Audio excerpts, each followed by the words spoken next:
Welcome everyone to the Talk Tactically to Me United podcast. My name is Andy, and on the opposite side of the screen is Ali. Today we will discuss the tactics of Manchester United against Grimsley Town and the Burnley match over the past week. The summer transfer window is officially closed, so we will discuss United's transfers ins and outs, the good and the bad, squad tactics going forward with the players we have. Spoiler alert, we may have a new member of Halal Ball. Inshallah, we might have someone there. And our final table prediction for United. We don't care about the rest of the Premier League. Where is United going to finish when the season ends? Now that we have a full squad till January's transfer window, we'll see what happens. So that said, how are you doing, Ollie? I'm good. I'm good.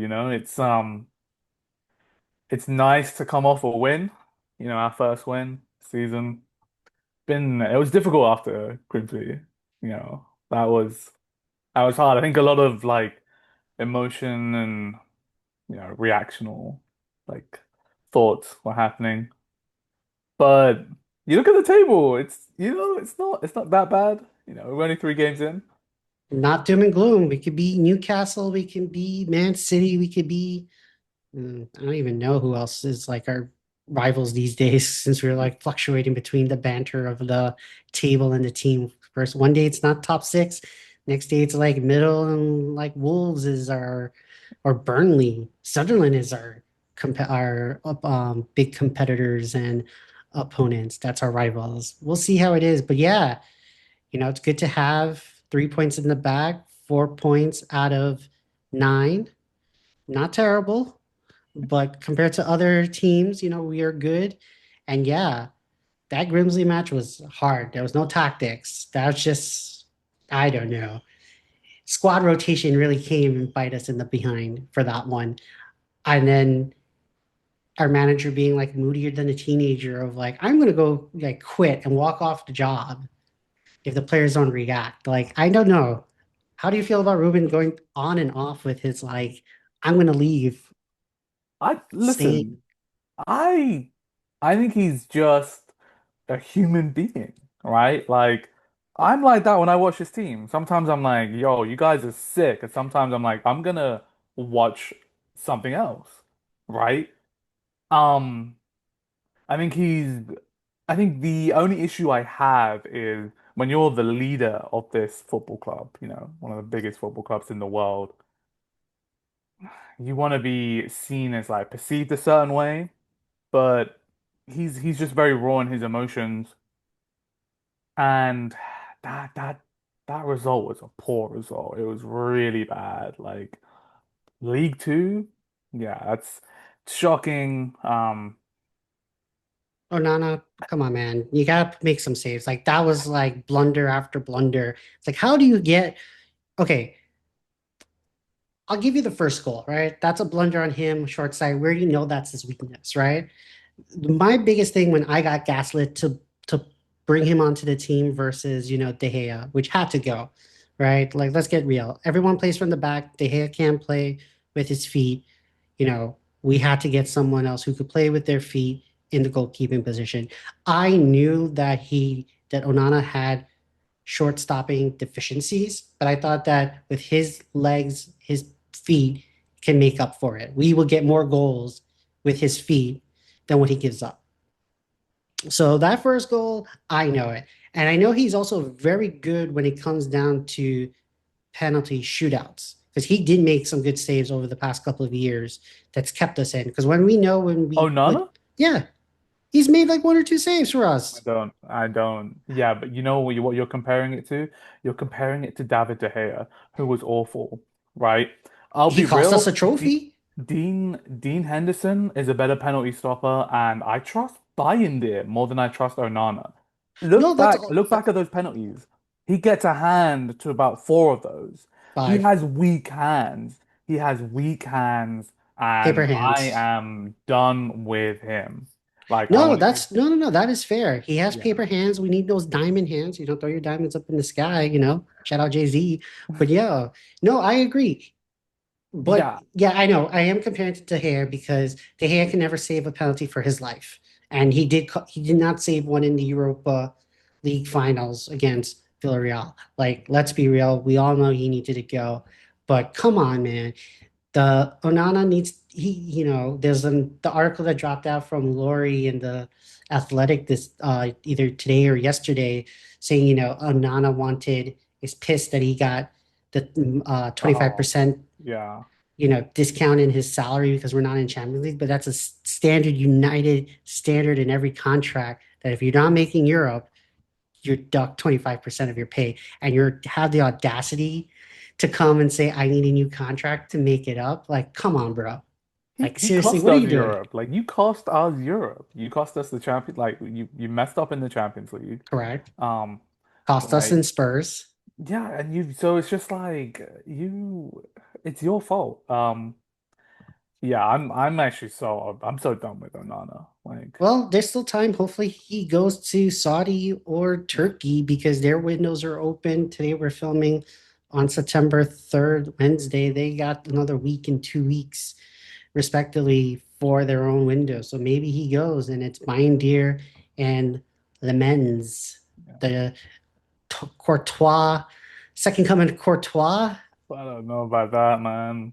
We I can don't know about. we can Let's get just it. yeah, we'll get into that We'll later. get into more when we talk about the Yeah. transfers. But yeah, let's continue with this Grimsley review. Yeah. I So my overall thought on this is forget the manager, forget tactics. This is just got to beat what's on the pitch. You don't need to know tactics to beat a League Two team. You're Manchester United Football Club, right? You should be like controlling the game, not giving away chances. Be confident on the ball. And in that second half, everybody, so from lasting that penalty last week against Fulham, everyone was like berating Fernandez. But like as soon as he came on, we controlled the game. What like and Which is shocking. He's which becoming like a box. We'll show the stats later, but he is becoming a box to box midfielder. He's he's our best midfielder. He is our best centre mid. He can distribute. break up Don't play. I don't like him in that number 10 role that I've seen against Burnley. I don't like him in that position. I like him interchanging in that position. Um, but yeah, he controls games, and none of our other midfielders do that. So yeah, but Grimsby, like you have to beat what's in front of you. Forget about tactics. Forget about formations. Yeah, It was just quite shocking of how the press bothered United so much. A League Two press. They pinned us back and nobody can do it. Like Fredrickson looked horrible on the he did. ball. He did. Haven, we have high hopes for Aiden, but I don't know if it's because he hasn't had any minutes since preseason, other than training and maybe an inter-squad game, and he looked rusty. I feel like, maybe it's a blessing we are not playing in Europe this season because it looks like our squad um, depth is a little bit dead, to be honest with you. I feel like these are some players that should be, putting clinics on a League Two team, and then they were a shell of themselves until most of them got subbed out. Like Ugarte, man, we gotta figure this out. Like you're supposed to know the Ruben Amorim system. You played in it for like 1 or 2 seasons at Sporting. Like, come on, bro, you're killing me. You get subbed off for Bruno, Bruno and Menu in that double pivot, and we had stability. Yeah, and Mainu didn't impress me that much either. Yeah, he played better with Fernandez, but yeah, Ugarte was horrible. He was horrible that game. I think Menu was just thinking about like I already said I wanted to leave on loan or leave the Yeah. club. Thinking about World Cup, I think his head is in the wrong place at that time. But Yeah, even the and way, that's still not an excuse because you wanted to say you need to deserve and earn minutes.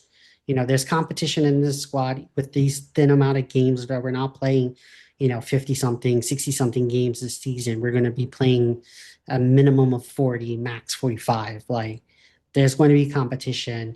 The only way you're going to get into the squad is either somebody sucks or there's injuries. And You need to show to prove your worth. And I think that he didn't do it. I think later on in the game, that Grimsby game, like around like the 70 something minute, 80 something minute, he kind of got a hold of himself. But I still feel like in order to say dispose Bruno or say that, we don't need Casemiro or Ugarte to play in that six role, I can do it. And I feel like he didn't do anything. Yeah, I would put Fernandez in that sixth position before I put Mainu in that sixth position because I think it's just experience, it's distribution. Yeah, so No, that's all fair because the stats show that Bruno is our best midfielder, creating chances, breaking up plays. Like yeah, our but sixes don't even come close to what he can do. yeah, And that's yeah, the scary part. And also maybe it's part of the tactical strategy for not going for a six or two midfielders this summer. yeah. I don't think it's more. I think it's finances and finding the right profile. Yeah, and that's impacted that. Yeah. So other than the nobody saved our new what's it called? Cunha missed a spot in that penalty. Um, Bueno missed one, that cost us to lose. But, again, Onana didn't make it in good saves. He did have five good chances to make it, but he got those paper hands. We need HODL, man. And listen, credit to Grimsby because Yeah. they put away their penalties. They pressed us like crazy in the first half. Credit to them. The second half, like, Maguire and Delict, Delict had a chance, but like, they managed to contain United. And I think the captain was like, yeah, we would have taken 2-2, like, we would have bitten your hand off and gone to a penalty shootout.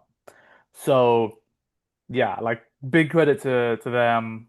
Um, like I know there's been some calls to get them eliminated because they were fielding like an ineligible player, but nah, like I don't think United should do that. Like, No, it's yeah, just it's a cheat. We got beat fair and square. yeah, exactly. It's like just take your L, five less games this season.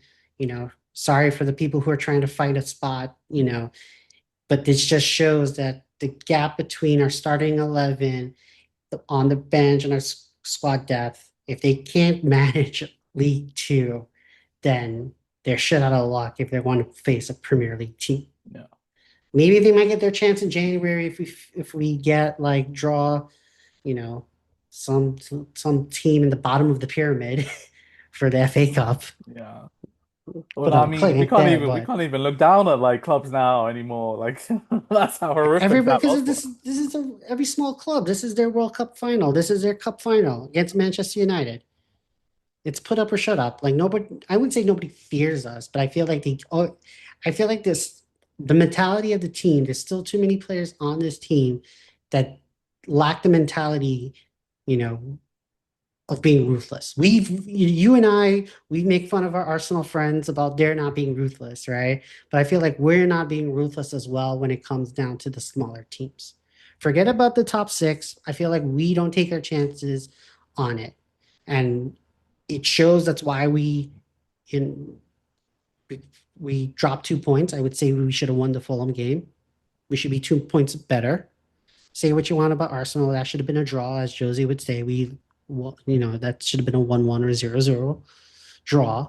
But I think, fair to be saying we should have been 2 points better because of the ruthlessness. And because, again, when we talk about more about the tactics now that, we have a full squad, we will show you that United are creating chances. They're just not bearing it away. This has been plaguing this team for two managers now. I think we were ruthless under Ali because we were just scoring bangers after bangers, 100 plus goals a season, right? But that was just on because we were just counterattacking. We're just sitting back and hitting Uh, everybody on the counter. yeah, And yeah, we had wingers, we had strikers, we had Cavani, but we had people who could go on the break 2 against 1 and then sink a shot because it was so open play. But when trying to win championships or win trophies, it was not enough to win. And I felt like, we get there. We're gonna get there, I think, under Ruben. Yeah, we'll take it one step at a time. Like I'm Right. definitely seeing progress. Um, definitely seeing a play style. I'm definitely seeing patterns of play. I'm seeing it more now than I saw it last season at like any point really. Um, and yeah, and I've seen them live at Old Trafford and I've seen them live here in the States. Big difference from, like from January to what, July. So, Right. yeah, I'm definitely seeing something. It's just there's so many factors, right? But yeah, I'm definitely encouraged by what I'm seeing by the players. Yeah. Yeah. And we'll go through it because I think that where Ruth is coming out of the back, I feel like we know what to do to get the ball out. Sometimes some players, some teams, when they do the high press, we're just chucking the ball down, long kicking it. And then we are fighting for the second ball. We are getting the headers. We are creating chances like that.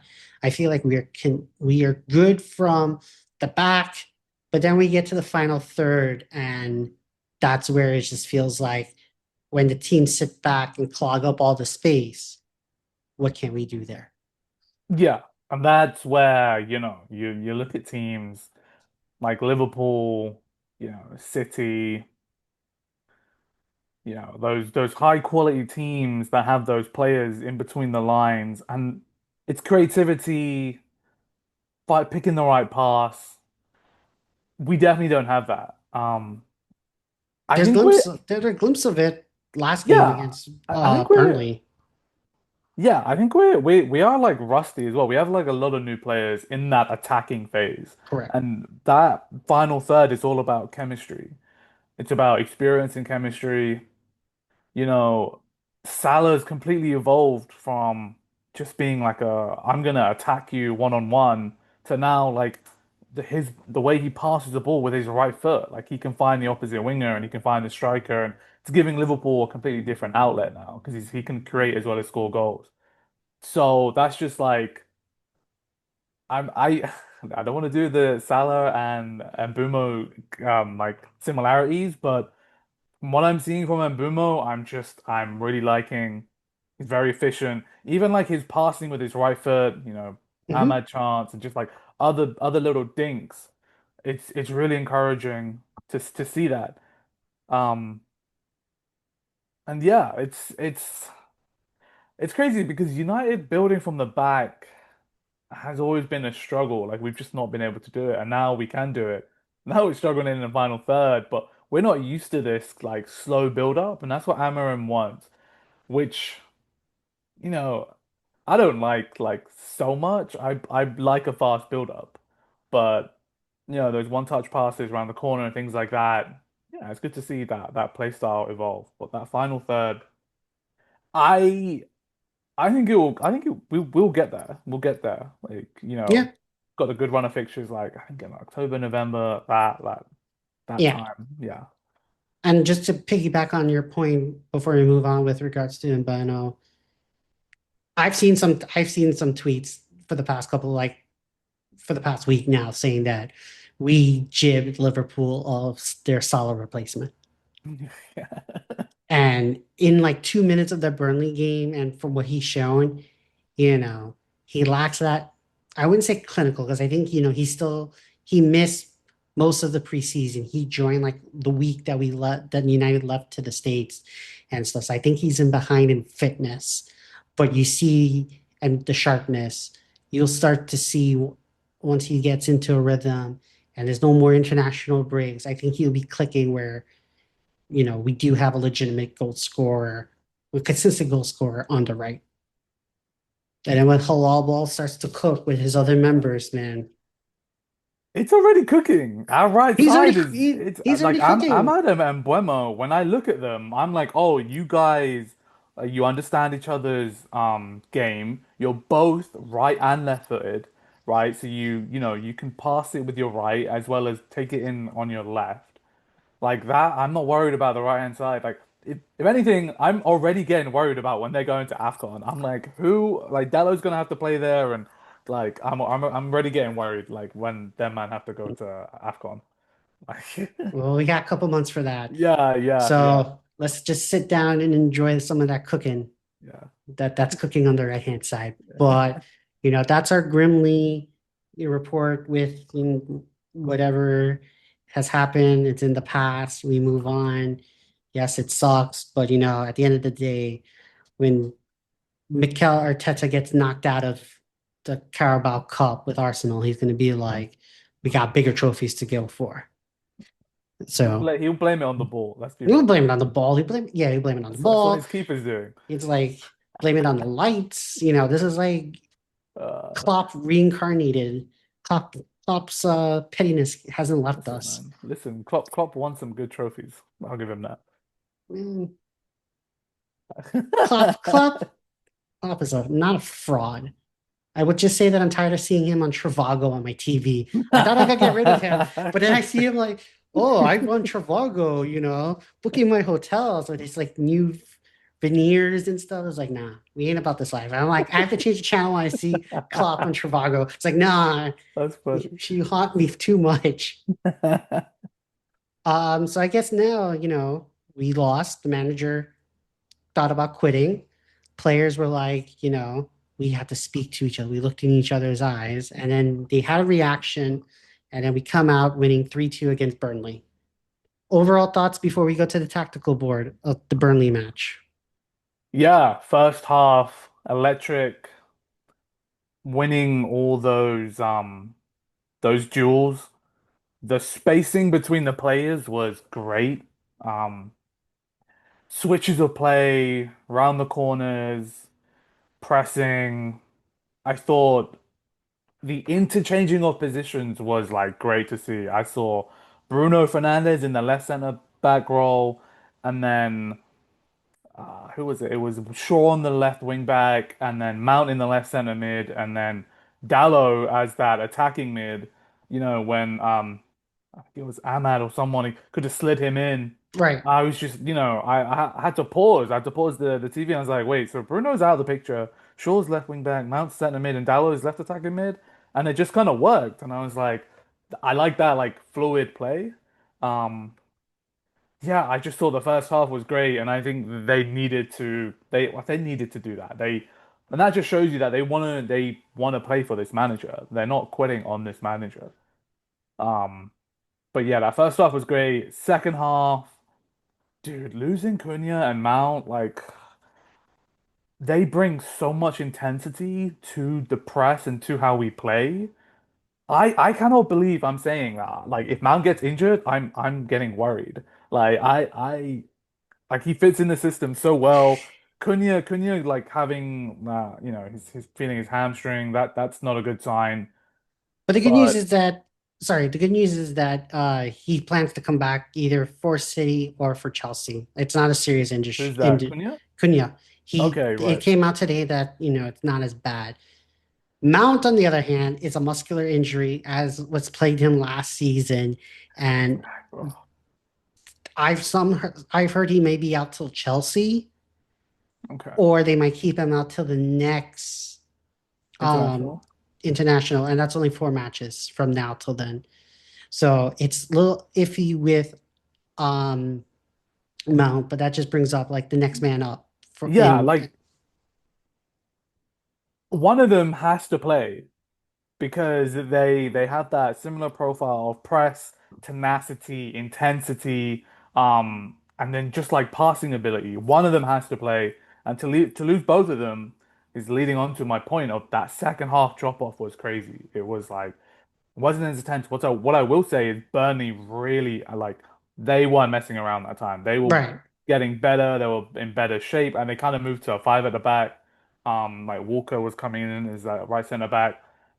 And then Mainu, I tried to look at Mainu. I was really trying to assess Mainu.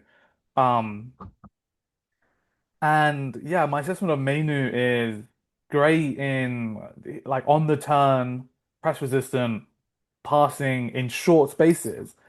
But what was so good about that first half was our spaces were like we were all over the pitch in terms of like the width. That second half, it just didn't seem like that. It wasn't as cohesive, and Fernandez moving into that attacking midfield role, I just didn't like seeing him that higher up, which, he is a number 10. But that's the level of quality that we don't have in that box to box, right? Mainu's a great player. I think Mainu technically is better than Mount, but Mount just fits his system better. So it's not like who's a better player or not. No, I agree. I think you have to have the right personnel for the role of the team. And I feel like because Mount in like the in 2 minutes of the game, like in between like the 13th and the 17th minute of the game, he created three turnovers from the press. And in, two missed shots. Sorry, one saved, missed shot, both from Bueno, and then he had the penalty shout when he got taken down by Walker. And it's like that again, making turnovers with the press, trying to get into that kill zone, and we'll show it when we do the tactical board, and then also for like some of the percentages of showing like where the turnover is happening, where we need to be better on the ball. But then it was like there was the pressing, turnover, switch of play. We had situations where we had either 2-on-1 or 1-on-1, but now that we have quality in the attacking 10 positions that, okay, 2 against 1, they're pretty good and efficient with the ball. They will make a chance. And that's what they did. And then I feel like the thing with Xerxes, yes, um, Cunha got hurt. We subbed on for Xerxes. Xerxes, playing in that 9.5 role where he could, just sit back, have those two attacking mids go for it, so he could thread those balls in. I feel like that's great. I feel like you do need that type of striker, 9.5, whatever the hell he wants to call himself, to beat these, teams that do the low block. They do press that try to disrupt us, but we have the personnel to thread those balls, to be effective, to scoring those opportunities. I feel like that's what he was doing last season, but because we had Rashford, Garnacho, Bruno to a degree at that 10, it just seemed very disjointed and the finishing was there. So that's why I'm kind of hopeful in this with him playing in that role where we have that stuff. Because Sesko is like you play him against the top six or the top teams because that's like a more smash and grab. But when you have to really grind it out, I feel like Xerxes is a great Yeah, I, personnel. I mean, I think it depends on what the game needs, right? I could argue against a low block, Sesko is great because you can chuck something in the air and then you can feed off like everything else.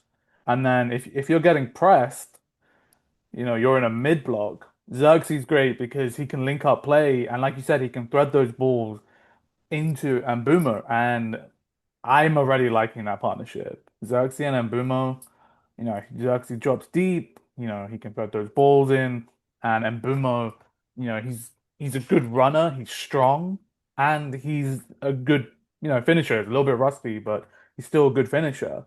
Still that in the goal. Um, but yeah, I definitely think. I mean, Cunha. Even when Cunha plays, Cunha drops really deep. He becomes like an attacking midfield player, not even a Right, not right. So Xerxes linking those passes, yeah, that's definitely a benefit. And yeah, I really enjoyed seeing what he could offer too. It's like I forgot about Xerxes, right? I Because he was genuinely injured. forgot about him, and I was just like, this guy was great before he got injured last season, and he had that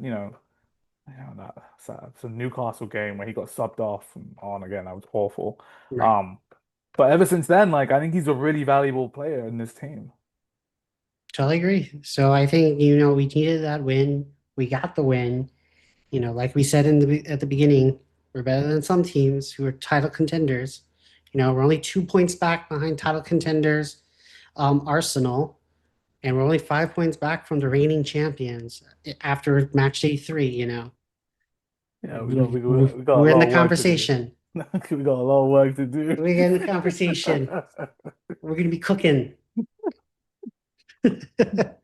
Anyway, so I think the good stuff. So now we're just gonna go into the tactical board and help go through key plays, what we saw, the setup, the from the offense, the defensive press. There's still some issues we need to work on because some of the goals, were messy. And yeah, I'm gonna hand it off to Ali here. Did you want to go through your bit? No, you go what you want to go first, and then I'll take control, and then we can Yeah. talk through Okay, that. yeah. So this was the starting lineups. I'm gonna go through the setup for the goal.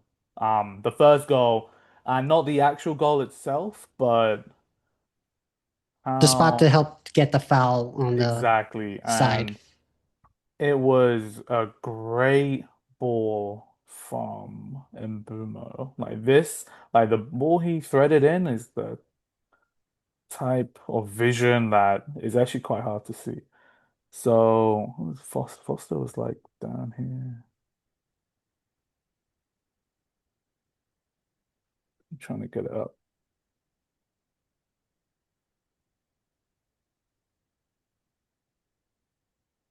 Also, shout out to Hannibal for being a freaking menace to the team. Dude, He really had a point to show, but he should have scored. He should have scored. yes, Yeah, too much, that too much, pullback. too much space from the defenders and him when he chucked a shot to the Burnley supporters. Yeah, right. So this was the setup for the goal. Just to give you an idea. So we had the three at the back, Cass in front, Mount, Bruno, and Cunha, who was in between their midfield and their defense. So he's in that, that number 10 space, and Mbumu has the ball, right? And Ahmad, he made a run and he was essentially offside and he was causing confusion, which is, always great to have in your team. And when we're in this position, look at the spacing. The spacing's great, right? You got the width, you got great width, you got all this space in behind to attack. Got Ahmad also providing that, and you have your striker in space as well. And Burnley are set up pretty well themselves, like five across midfield and the four at the back. And essentially, we're playing out the back. Cass gives it to Mbumo. He does this great little shimmy fake and then just glides this low ball just across down here. And Dallo attacks that space. We get the foul. Bruno takes a set piece, another own goal, we score. But this is what I was saying in terms of spacing. I really, really enjoyed seeing. Everybody's got like their own zone, and this was switching throughout the game. Bruno and Mount were switching. Like I would see Shaw in this position, and Bruno came, as a center back, and Dallo was playing this position down here. And there was a moment when Ahmad had the ball and it was between, I think, and Mbeumo, Cunha was down here, Mbeumo was further. So now the shape's changed, right? And Ahmad threaded in a ball, but, I think Dubravka got it. But the space was there, better quality on the ball. Dallo was in, like he was one-on-one with the keeper. He And I'm definitely like, abused. He definitely abused Walker. We can see why Walker got Pep threw him out because he's. I know he's 34, last legs, things of that nature, but he just got bullied by Delo and on the left hand side. But then it also too is like what we've talked about in the past of like this is how Ruben wants to play, where in regards to the three center backs, the center defensive mid is the one, and then you're flowing between, you know, 3-1-4-2, or is it 3-1 uh like 3-1, and then One, I would like it's like six or something 6, yeah, sometimes. because Bruno is like on this line as well, Right, right? Yeah, right. And in your, yeah, when you talked about like the with Cunha dropping back, right? I think on last week's episode, we discussed, it was pretty much like a 3-2-1-4, where you had the wing backs on the line with Mount and the other attacking mid that was Brian, and then you had Cunha dropping back in between, going between the lines between Casemiro and Bruno and the front four. So if Bandier kicked the ball or a couple nick passes, at least Cunha could pick up the ball, turn around, and then he has four outlets to make a pass. And I feel like that's the flexibility of Ruben's system that is going to show progress once they get into a rhythm of beating either a mid block or a low block, whatever it may be, because that person can, it pretty much depends on how far the person can carry the ball. And that's why we talked about progression, carry forward, those types of metrics are key for Ruben Amorim's system and for Manchester to be successful. yeah. So another thing that I thought was really interesting was Dorgu wasn't playing, right? And Dallo has, like you said, he's been coded by Ten Hag to come inside. And what I noticed really early on in the game, Mount would actually be in this left wing back position, and he would be hitting these long balls, these balls into Mbumo and Cunha, and Dallo would be inside. And Dallo kind of had like mixed game in that regards. Like, he could kind of keep the ball, shift it. Other times his touch wasn't good enough. Like you can tell he wasn't match sharp. But this is like, I think Dallo in this pocket of space gives you a different option to Dorgu. Dorgu, you just want Dorgu like, giving you the width and Smash. like just running down and you know, coming in behind. But Dallo, and I was very surprised at Mount's effectiveness in this position, right? So I thought that was another, great little tweak, and it shows that, I think Mezraoui can do it. Mezraoui can kind of, he's better, like, he's a very technical player. He can take the ball, he can beat a man, he can kind of thread those passes in. He's a very good technical footballer. Dallo is, different profile, more physical. But I was very surprised to see Dallo in these positions. And the one thing about Dallo is he will run. Like he will always make runs in. Um, so I thought that was a, interesting tweak that I've not previously seen before. Yeah.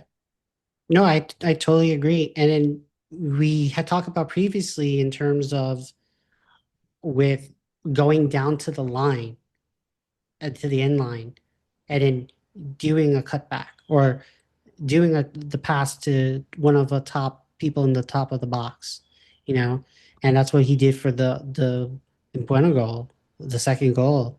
Get down to the line, does the back pass, cuts it back, and then boom, goal. And he had other help too, which we will show later. But just want to give a shout out to Deload for that. Like we need more of those, both sides, left and right. Make a beeline for the line, and then hit it back to somebody who's in the box. Yeah, and Bumo's, he's got a very clean strike on him. So I mean it's hard to miss from there. But the movement was great. Bumo had a great game. Very impressed. Yeah.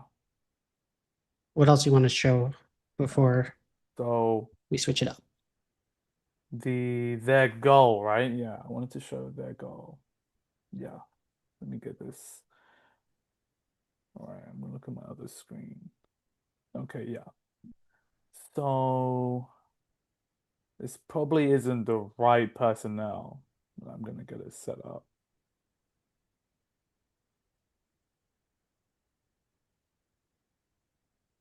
Oh, Castle's down here. That was the problem.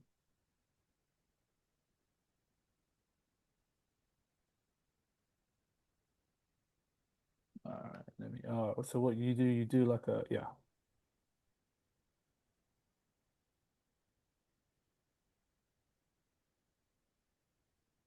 And then Cunha has to be for Xerxes. Yeah, he's not really involved in this. I'm not gonna. Yeah, I might as well though, right? Yeah, Yeah. might as well. Oh, I'll probably butcher this. Just you could go by Zeke. Zeke. Oh, Joshua was a Zeke. Man. Shout out RVP. We're number 20 in the box. Like, Walker was out here. Right. Ah, yes, this is the key thing. Shaw was out here. So for Burnley's op- for Burnley's goal, I thought it was a really well worked goal. Hmm. And they started off by playing out the back, and it was all about moving Manchester United centre backs out of position and to make them uncomfortable. Expose So them. yeah, so number 28, I'm not going to pronounce his name. So Hannibal, just call him It's Hannibal. Hannibal. Yeah, I forgot that's his first name. So Hannibal, he was down here and he dragged Shaw all the way from left centre back into the middle of the pitch. Right. And Cass is on number 8, right? He passes to Hannibal and then he gets the ball back. Now Hannibal's spinning and Shaw is lost. This ball eventually gets down to the right-hand side. Foster at the same time is dragging Delict out, right? And then Shaw is in trying to get into the center back, but Yoro's already like, yo, I got you. I'm gonna try and cover. So Yoro actually ends up in the center back, and then I think Hannibal's like in the free roll. That pass that was played out on the right, that missed Mainu. Mainu, wasn't anywhere to be seen. Cass he got beaten for pace. And then it eventually comes to around here, right? Anthony gets in the box and essentially gets played down to the right-hand side. And Foster's makes this great run, again, drags Delict way out, right? And then Burnley do this great job of recycling the ball. United players get back, sure. Right. Menu, Bruno. Bruno actually got a hit of the ball. Bruno Right, did when press, it kind of got yeah, deflected here, and right? then he got deflected back. They recycled the ball and then hit us. Yeah, I still, that's still not good defending in my eyes, right? Right. It's great attacking play. Like if you see this, right, they got Walker down here, Cullen, Foster, Hannibal, like in that free roll. It kind of deflects off Bruno, and then they recycle it again. And this time, Foster's like, yo, these guys are gonna. I think Walker has the ball. He's like, Right. I need the ball in the box. Right. And whilst Walker pings it out to Larson, he span in. Foster Yep. goes in. Delict is looking over his shoulder. And Shaw is just like, what am I doing? And then is in between Anthony and Yoro? It was the Sorry. other way. It was the other way. So what happened was is that Shaw, Euro, so it's Ahmad, Case, Euro, because we did a six in the back. So we had six in the back. So what happened was is that That's what's up. Foster, yeah, Shaw should come over by Foster. Sorry, higher. What here? No, in the box. You could put Shaw in the box, and then above Foster, right below the lid. Correct. So what happened was that we had the six in the back with Case next to Ahmad actually, but Foster went in between Shaw and Euro. So when Foster made that run into the box, Delit switched off because he was out going to get Larson. Delit was coming back. So when Delit comes in to switch off to go into the box to Yeah. carry on to with Foster, Delit, sorry, Deloat's supposed to go back out to Larson to check. He does not press him. So then Larson then comes out and does the cross and then puts it in the dead zone right there where Foster gets it. So now Shaw was the one ball looking. He misses it because he's supposed to be aggressive on it, right? Supposed to Delit lost his man Foster. Shaw's the next man up. He's supposed to come follow him through. He does not do that. He lets them go. Then Euro thought that Shaw was going to keep on to Foster, but then Euro backs off, thinking Shaw would get it, but then just ball falls in right there, and it just hits Foster hits a perfect shot in with past banging deer. So this is where the defense's shape is becoming a problem a little bit because how can you have six defenders? Six defenders are in the box, right? Six defenders, and the ball still goes through. It's just a mental lapse of like what you should be doing in your defensive roles. Like Delit deserves a little bit of, fault for losing him, but it's like you had to switch a play, and it's where it's like, okay, you get to lose him, and then Shaw's supposed to cover. That's why I don't like. I don't know why Shaw can't play in the left center back role. He used to do it when he played with Ollie. I don't know why he can't do it now. Don't tell me he doesn't have the legs because this is just a short run for him. But then he goes when the goal happens, he goes and lifts up his hand in the air like it's going to be offsides. But it's like, bro, everyone played him on. It's like you're covering, you're supposed to get there and cover him. You did not do your job. So I feel like these are the defensive lapses we're having with the switch of play, Delote not coming out and pressuring or putting a leg out for the cross because he was very slow out from that. Like he just got out of the box and the ball, and then Larson already kicked the ball in. And then the defensive play with Shaw and Euro. These Yeah, these these mistakes can't keep happening. yeah. I think I give Burnley a lot of credit in this because everything I covered prior to that, they are shifting these defenders Hmm. where they shouldn't be. And that's really smart. So, yeah, you got to be concentrated as one of those three centre backs. Not only do you have to be concentrated, you need to be ready to be the centre back, or to be the right centre back, or to be the left centre back. You need to get your body position right. You need to understand what's required in that role, and you need to understand like where the attackers are, and to be aggressive and switched on, right? Delict, when we don't have Delict in that center back position, there's all We're sorts of screwed. issues because and teams are finding that out. Teams are dragging him out of this position.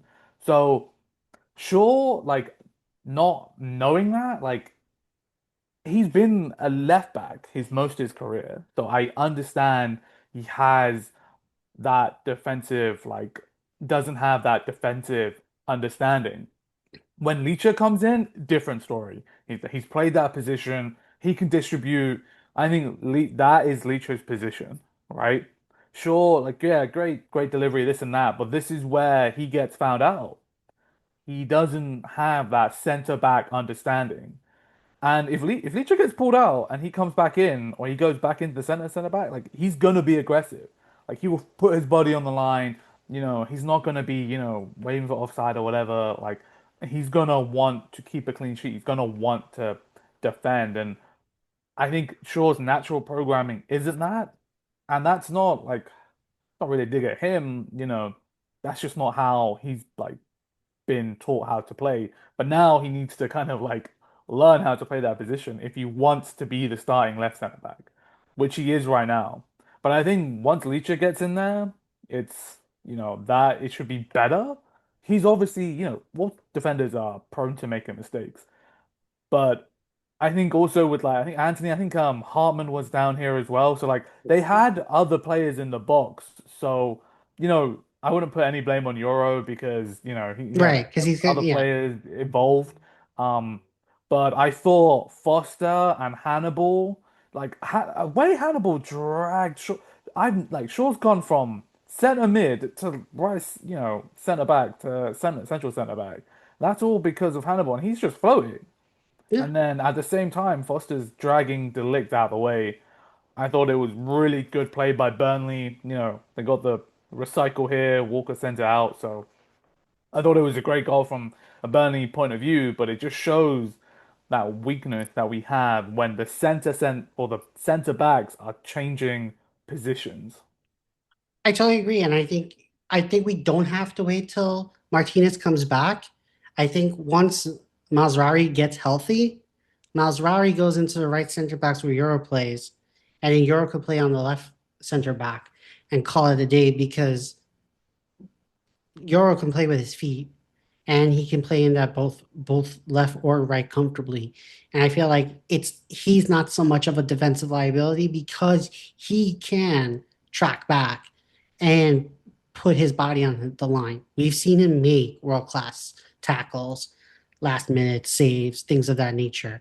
Like he can do it, and I think once Nasralli gets healthy and he can be consistent on the right center back, I think we already solve our problem until Martinez comes. Because to see Shaw do that, and then also to Shaw gives up the second goal as well, because it was a throw in from Kyle Walker into the box. He actually has a head on it, but then flicks it to um to Burnley, and then it was like a ping pong. Like Yeah, Bindier should have done better with the ball. yeah, Kobe should have done better, defending it instead of standing there like a foot away from your goalkeeper, like instead of coming out. Like that should have been done, but it's like these defensive laps hurt us. yeah, And I it's completely agree. and we have to just clean it up because we will get punished by the bigger teams with this unless we control the game and they don't do anything like how Arsenal did against us. So, Yeah, no, and that's right. And I definitely agree. When Mazraoui comes in, it'll be nice to have him on the right hand side, offensively and defensively. But again, I think as a fullback, you're just gonna have lapses of judgment. I just think, yeah, I think Shaw's just, I think Mazraoui's just a bit sharper defensively than Shaw. It's not by a lot, but it mhm. makes a little difference. Um, I also just think he's better technically.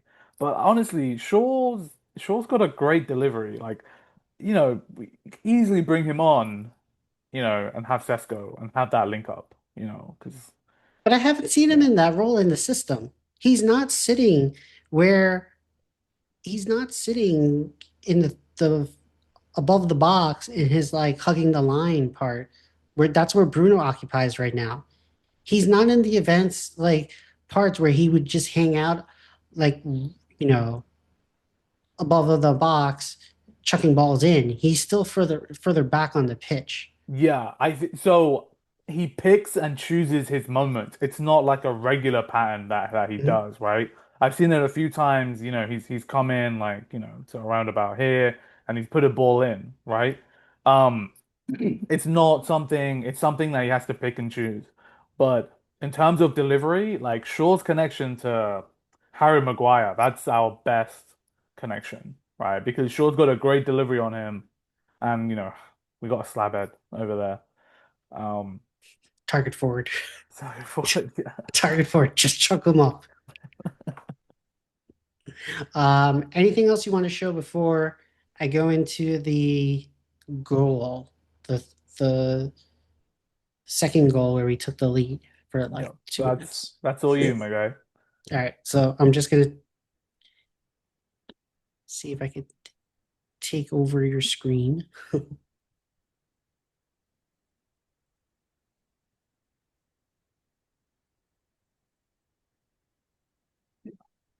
Good. All right, so pretty much for the goal where Brian Mbuno got his first Old Trafford goal. So at that point of the game in the second half, Burnley essentially matched us in terms of formation. So they were doing five in the back.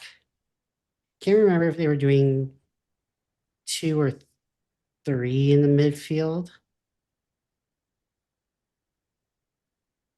They had like 5-3-2. I think it depended on what side. Yeah, they always Yeah, had two on the top of their line, so right. that it would To come out and for the press. So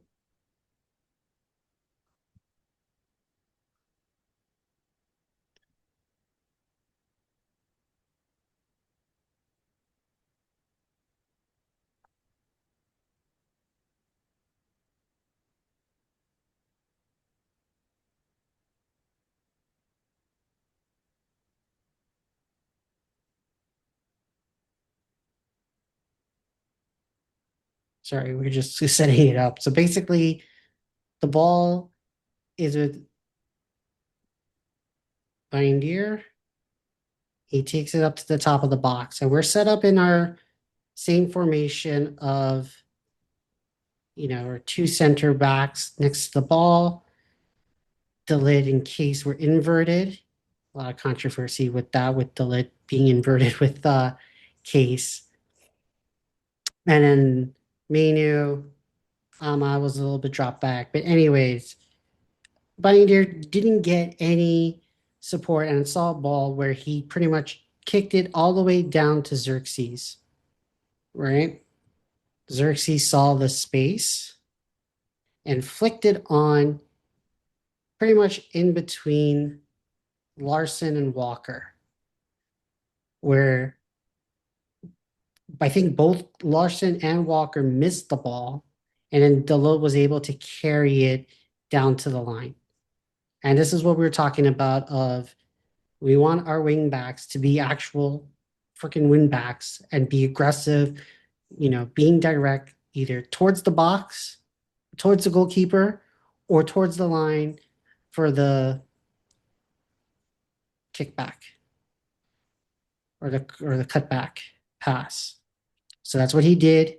He dragged everyone down to him and left space where somehow Bruno came from like the midfield line down, and he was on the top, like by the penalty spot, and Bueno was down already at goal, and he dragged the two center backs with him,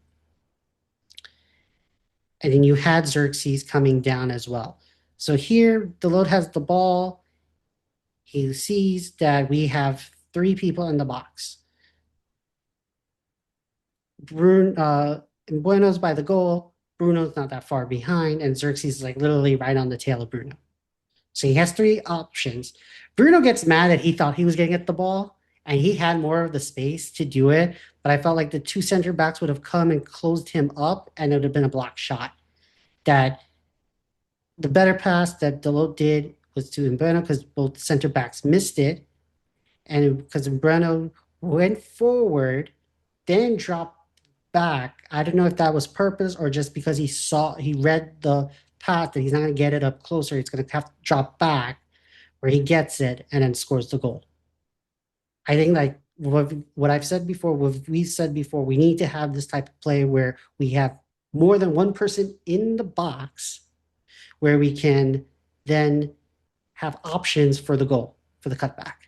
And Delote did it. He made up for his little blunder of switching off and not pressing on Larson for the cross. I feel like he made it up with that goal. I feel like we need to do more of this. We need to have more people in the box trailing because I feel like we can expose team and hit them. And now that we have quality in the attacking mids versus Rashford, Garnacho, Anthony, Bomb Squatch, Sancho, who really didn't play, but the quality's gotten better where we now can do that in this position.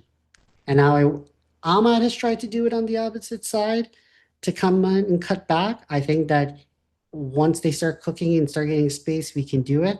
And I feel like now this is like what top teams do. This is what City does. This is what Liverpool does. This is what Chelsea does to a degree. But just those two teams, the Liverpools and the Cities, and the Arsenals to a degree when Saka's there, and when Martinelli wasn't pissed because I don't know what happened to Martinelli this season. but get to the lines, cut back, goal. We are getting there. This is the style of system that I want to see. This is the style of system that we need to master if we want to be a top team to compete for the Premier League and Champions League.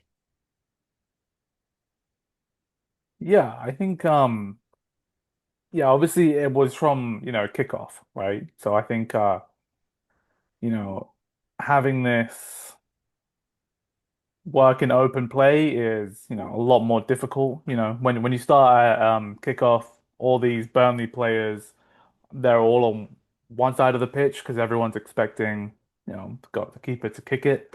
Uh, I'm gonna be honest, I'm gonna be very cynical here.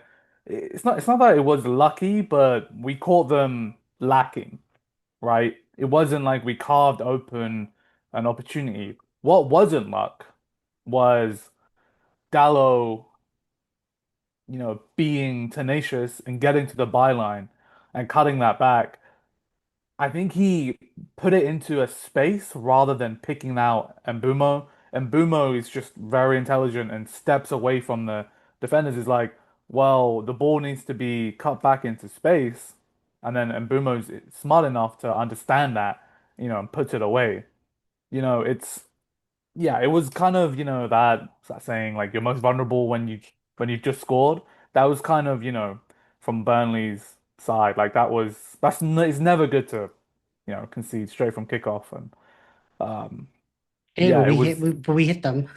yeah, no, it's and it's it's good to have that quality in your squad. and it's something that we lacked and we never used to we do. And it was just now it's we get to see it and we can build on it because I like the technical flexibility with Ruben. Let's be real, because everybody would be like, you play from the back, you kick it to your center backs, play from the back, center backs to your mids, wingers, attackers, and set up your possession, right? Fine. If that's not happening because of the press, the block, at least now we know we can chuck it downfield and make something happen. We saw it in preseason. We saw it in some of the games of like they're flicking on, but I felt like the wing backs were not in the right positions. Like nobody was really going down the line or attacking it. They were just staying static. Like we saw Patrick Doru doing that for a couple of games. Ahmad, same thing, just staying static when the stuff is going, or that the head on is not really good or clean and got scooped up by the opposition. I felt like I guess it's because we're playing against a promoted team, but Scott Parker is not an idiot. Scott Parker is a very competent coach. Yeah. Like he knows how to set up and play smart, tactically well. Like, you know, I think talent is his issue, getting the right players to play his system. But tactically, I think he's one of the top coaches in terms of setup. That's why he gets always hired by these teams, gets into the Premier League, but then it's a lack of the quality of the squad that why he goes down. Yeah.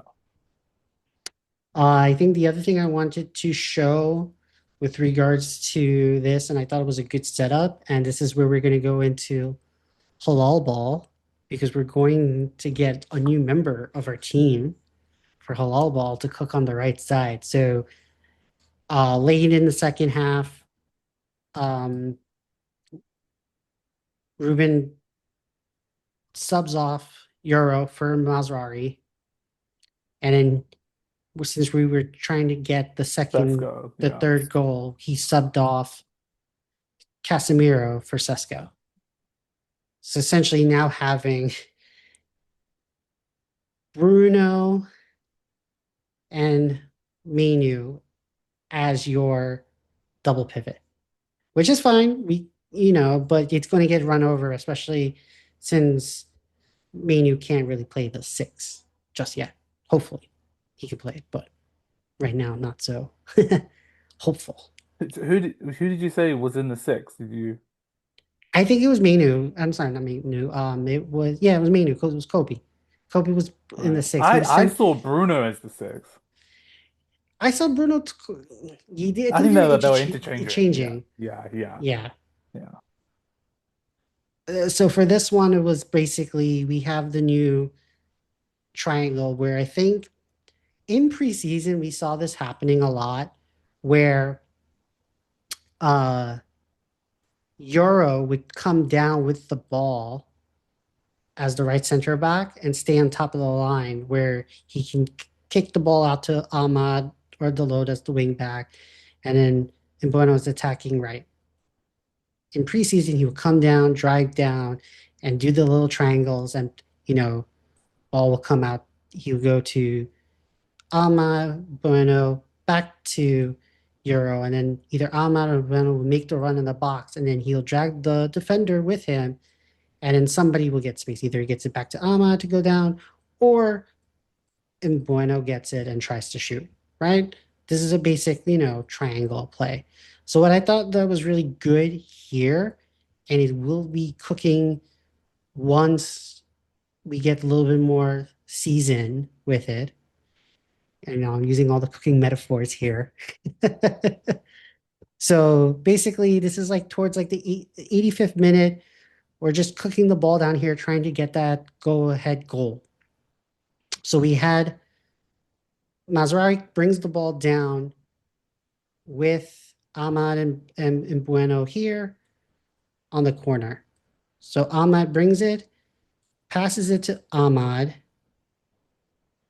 right? And then Ahmad has it, looks to Mbueno, doesn't get a pass because of the defender here. So kicks it back to Mazraoui. Ahmad then comes behind Mazraoui to make a run. And then the two defenders, and I think it was the midfielder here, were pulling away to Ahmad, thinking that the ball will come. Mazraoui will make the pass there. It does not. Mazraoui then kicks it, passes it to Mbueno. Mbueno then goes on. He has so much time and space. He goes onto his left foot, makes a cross into the box, and gets Sesko on a header. And then it goes above the goal because I think Sesko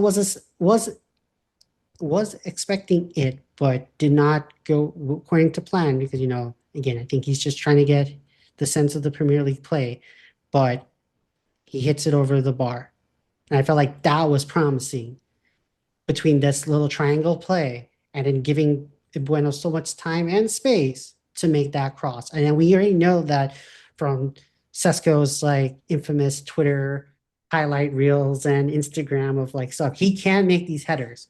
Or if we're also chasing, games down and we have our target forward, Harry Maguire, trying to save the day again, at least we know we can do this. And this seems promising in Ruben's system. Any thoughts there with halal ball cooking? As now we can add Mazraoui to the Ahmad and Buemo t-shirt. Yeah, no, I think what's wait, let me I think what's really great about this system is I think sort of what's really great is this triangle. They can go in inverted and Boomer can come in, Ahmad can go out, and Mazraoui and Boomer and Ahmad, they can all hit passes that can cut through the center mid and the like left back or right back, right? Mhm. They have this great understanding, and I don't know if it's because they know it's called halal ball, but they it was so surprising to see how Mezraoui, was linking up so well already with his fellow African brethren. But yeah, just on Sesko, I think so his that hang time he had when Mbeumo crossed that in was incredible. Like he was up there. We've seen the basketball reels. Um, yeah, I just think he just needs to get a little sharper with that. He had another headed opportunity that came about. And yeah, I think I really like the fact that we have Tesco in that option because you couldn't do that with Hoyland. And this is why I'm like, yeah, we sold Hoyland what 40 odd million, right? Mhm. Bought in Sesko for 75. He's the same age profile, he seems quicker. Um, I think Hoyland's probably better with 2 feet. But Sesko's just like the height, the ability to hang that high and to get those headers in is going to be really critical to being able to find another solution to a low block, or to like a gritty defense. Right. So No, yeah, I totally agree. And then lastly, I think the last thing I wanted to show again with this little triangle here was the what led up to the goal or the penalty kick for Bruno is that Mazraoui had the ball, they were just checking. So then I think Mazraoui was a little bit higher up, but and Bueno was down on the line, hugging the line. But basically, Bueno got the ball, check it to Ahmad. Ahmad kicks it back to Bueno, makes a pass to Mainu, who then hits Ahmad in stride and then was brought down in the box. Penalty to Bruno. Bruno hits it 3-2. So again, another triangle shape where now we have the midfielder coming in and helping out here if need be. So where now we can hit the pass on the runners. And then also too, we talk about the main critic about Ruben's system right now is basically, overloading the space in the box in the opposition third. We're not seeing that overload in spaces right now, either in the build up or when we're really attacking. But I think that we see glimpses of it that we can't overload the box on both sides by utilizing our wingers into go make being direct and attacking, and now having attacking midfielders who, you know, can whip it in. Well, I don't know if Cunha can whip it in on the side, but he can always definitely. Bruno loves to come around on this space anyway, and hugs the line between the line and the top of the box that he can cross it in, or pass it down to attack the win back, going down to the line, going down to the box, or anyone who wants to creep up on the space in the box or top of the box. And I feel like we will be successful once, we find the rhythm. yeah, and I think Mbumo, you can already see delivery is it's so much better than the standard we have, right? And that's a really good point. You got Bruno on that side, potentially have, Mbumo on this side. We're not just relying on Bruno's brilliance of, delivery. Like, I don't think like Mount's got decent delivery. Mainu's, he can finish, but in terms of delivery, no. And Mbumo's got it. Ahmad to an extent. Dorgu still very, very rash. So it's good to have more quality aside from Bruno. It kind of takes that pressure off his, shoulders. Agreed. So that was pretty much our breakdown of Burnley. Great win. We see the progress with the tactics. Any final comments, I Ellie? think I was annoyed when I'm just looking back. I was annoyed when Cunha went down injured and we didn't have a sub ready. We didn't have Xerxes ready. Like he waited a couple of minutes. I thought that was a little bit like unprofessional from Amarim. I think, you should be ready to respond and I think Arsenal on the weekend, I think it's a bit different. It was like for like. I guess Cunha for Xerxes is like for like, but when Saliba went down, they're like, Mascara was ready and stripped, Um, that and then I think the celebrating, the goal kicks and I think they were in like some of the Burnley faces. Like, yeah, when you're in the crowd, it's great, but like, dude, this is like, is that really what we've come to? We're celebrating like We're in our goal kicks flat and track stuff. And don't bully. get me wrong, I was very happy that, we didn't concede a corner, but that shows how weak we are in that position. And it's just, I yeah, it just shows the amount of pressure that the coach is in under and that the players are under. And yeah, I think we went a little over the top. I'm gonna be honest with you, but we really needed those 3 points. And yeah, that's just like that was my final thought on how it ended. Now we can hopefully progress it to the next game against City. But before we get to that, you know, we are filming on Wednesday, September 3rd. So that means that the transfer window has closed. Now, hold on. This is for you, Ali. Usually Sky Sports News does that when on their transfer special, they'll play the chimes of Big Ben saying that the transfer window has closed. So the transfer window has closed. We have now have our set squad till January. We've addressed the attacking midfield. Attacking, yeah, the two number 10s. We did with the striker, adjust the striker. Hoyland is gone on loan to Napoli. We got a goalkeeper in Lemens, the next second coming, allegedly, of Courtois. We'll wait and see. So here, just gonna get your thoughts, but I'm about to present something from Jling77 on Twitter. She has brought down, I believe it's a she, because yeah, from the picture, but basically, um, our ins and outs of our signings for this, since Ruben came in January. So here we have on the screen, we have Heaven that came from Arsenal for 1.5 million pounds. Patrick Dorgu came in for 25. Diego Leon, a young left wing back for 3.2. Cunha, Embuemo, Sesko, all averaging around 65 million pounds, and Lemens, the new goalkeeper, for 18 million. So we totally spend about 241, yeah, 241 million quid for all these players in January and this past summer. Any thoughts so far with regards to that? Your thoughts about it, Ollie? Yeah, so I think Heaven, great signing. We needed that rebuild in the attacking areas. Like, I mean, when we saw Cunha, like I remember just talking to you after the game. I was like, I cannot believe we have like almost like a maverick in our team now because we were lacking that. Like seeing him live, against West Ham, it was incredible, right?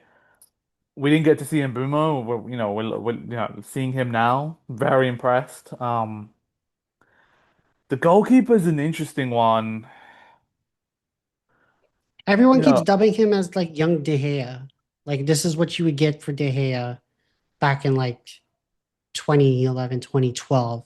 Some people have said that he's like not at peak De Gea when 2013 to 2015, but his movements and how he positions in his goal is like that. But we'll see what it means in the Premier League because Chelsea got another alleged goalkeeper from Belgium who's supposed to be the next Courtois, and they've shipped him off all over the world, and he hasn't made it to the squad yet.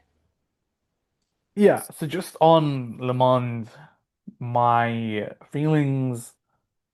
If you want to compare him to De Gea, first of all, he's coming from the Belgian Pro League. De Gea came from Atletico Madrid, right? There are levels to this. Um, the highlight reels that I've seen some decent highlight reels. I've seen some bad highlight reels. The stats all say, he's decent. I'm not very encouraged by his body language. He doesn't seem like someone that's gonna shove and bully the centre backs and really use that protection that goalkeepers have from corner kicks. He just doesn't look He like needs that to bulk now. up. And David De Gea, when he came in, he didn't have that. He bulked up. Um, but I think it's also it's like an attitude, right? Like Emi Martinez, like you look at him like, dude, you're not messing with Emi Martinez. right? That's a whole different story. Like finances and whatever didn't make that work. If you put Emi Martinez in this United team, I think you go up one, two, maybe even three positions in the Premier League. Let me see Le Mans first, right? But Emi Martinez, like you've seen it at the World Cup, you've seen him in the Premier League, in the Champions League. That's a top quality goalkeeper. But He's won the best keeper for like I don't know twice in a row now. he still Um, makes mistakes. Like he still does every spills. keeper makes mistakes, but this kid, like, listen, I'm Yeah. gonna be neutral with this kid. I've seen some good stuff, I've seen some bad stuff. And I'm just going off of like De Gea and like when you reflect on De Gea's time in Man United, like it's just incredible growth, right? It's like Mhm. wow, like he was like he came in as a skinny kid, and then Ferguson trusted him.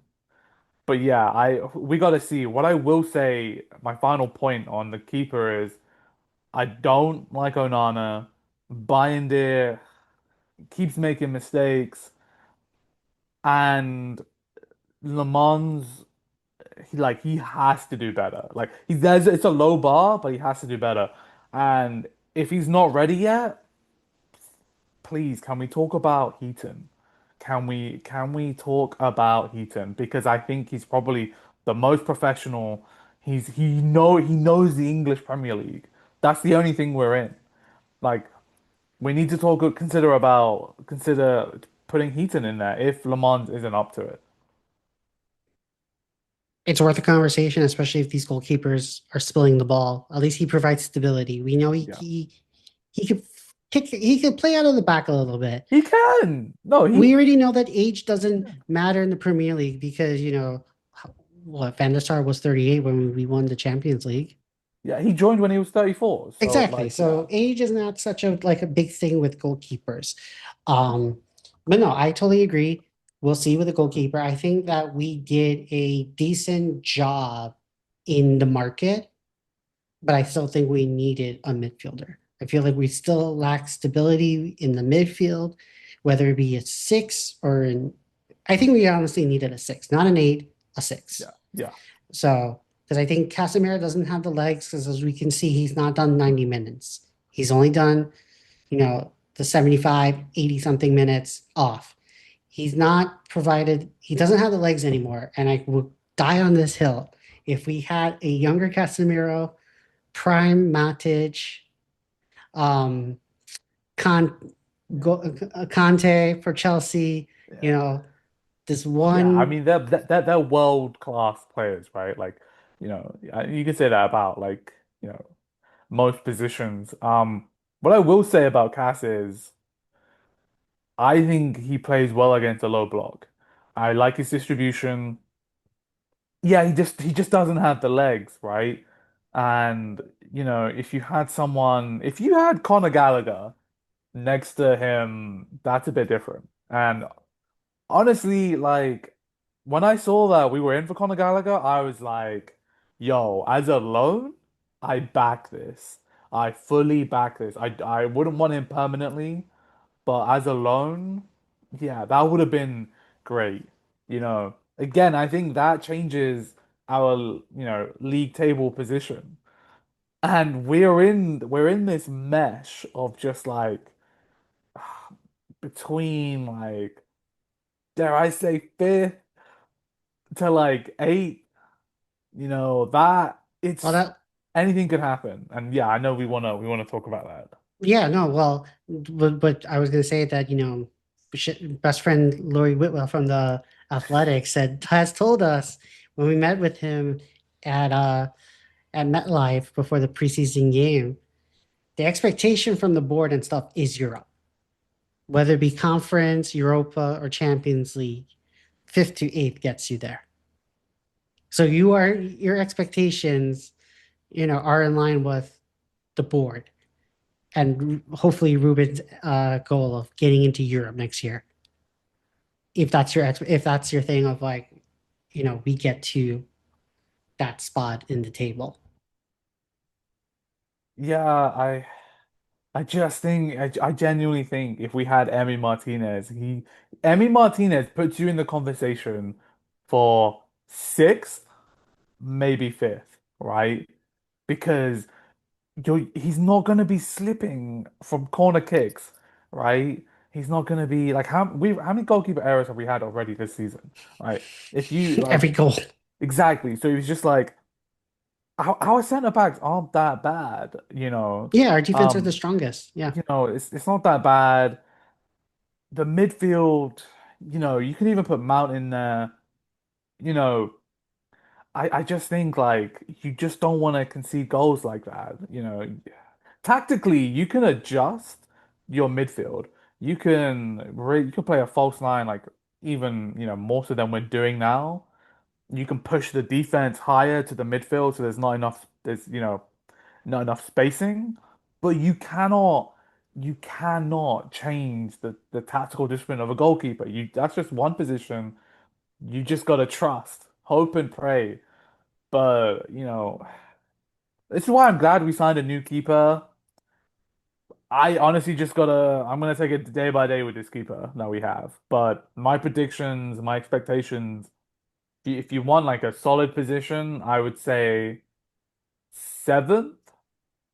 And I'm only saying seventh because of all the other teams that are in Europe right now. Like, no, there are nine teams from the Premier League that are in Europe, and I want them all to do well. I don't care who wins the conference. I don't care who wins the Europa. Um, I don't want Chelsea winning the Champions League. I We'll don't never care. hit it. I don't care if Arsenal win the Champions League. I don't care if Liverpool win it. I don't care if, okay, maybe not City, but like I just don't want Chelsea to win it because they'll catch up to us, that third Three. one. But No, what do you think? all points. So yeah, so since I'm on the record, it hasn't dropped yet on the United Stand, but United Stand, I did an interview with them about they asked me my table position, and I said to them with one game a week, we could pull off a Chelsea Conte. So I'm on the record. It hasn't been published, but it will be published soon sometimes. That I'm on the record of saying we're going to win the league. We're going to pull off what Conte did, one game a week. We'll get the system right. We will find a way to win it. Now, at the start of the season, how we played Arsenal, I thought we could do it. The last two games, I don't know. But I basically will say that, okay, if we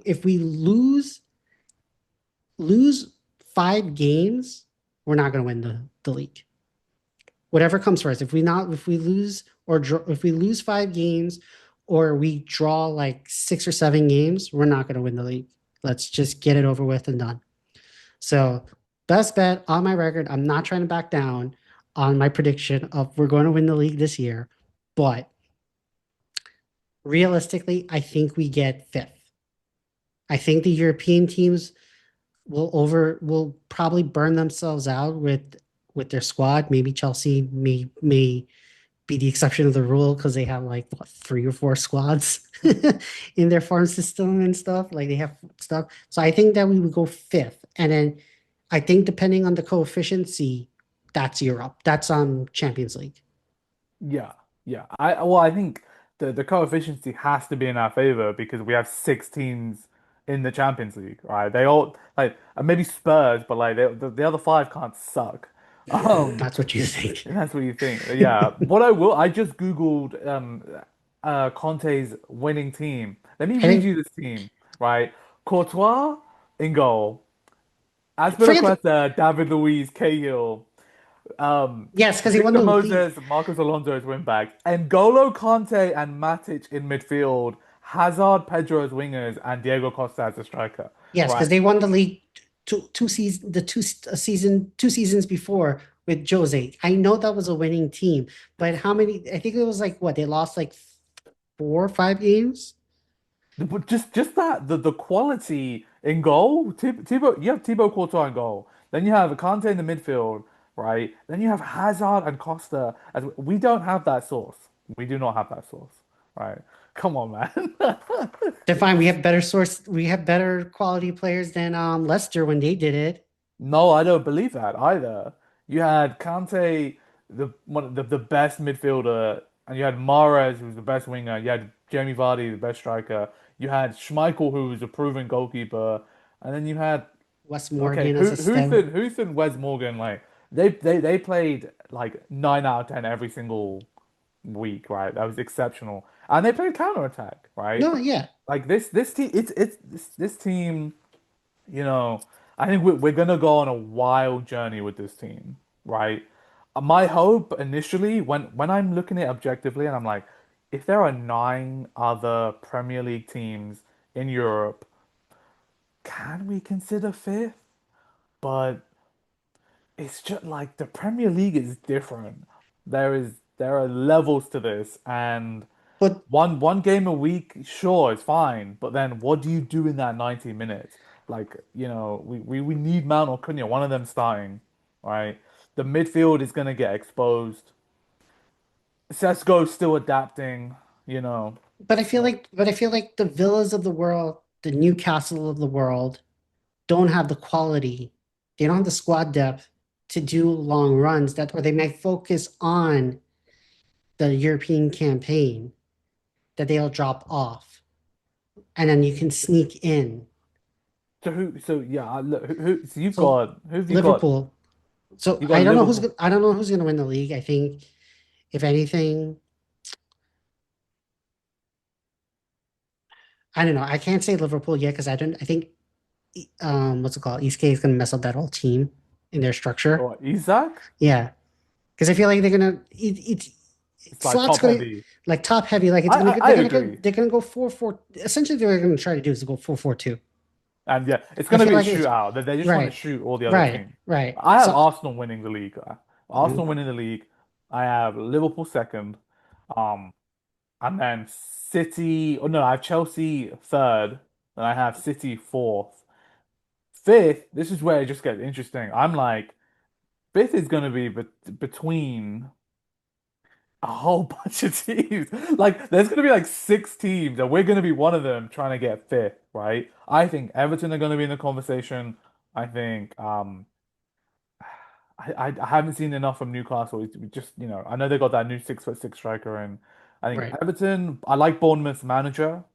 I don't like their team though. I like Semenyo, but I don't think that team. They sold so many. They've Yeah, sold, but they recruited well. That I think that this is a transition year. I don't think. right. Yeah. I think they might aim for a Semenyo's a cup. baller though.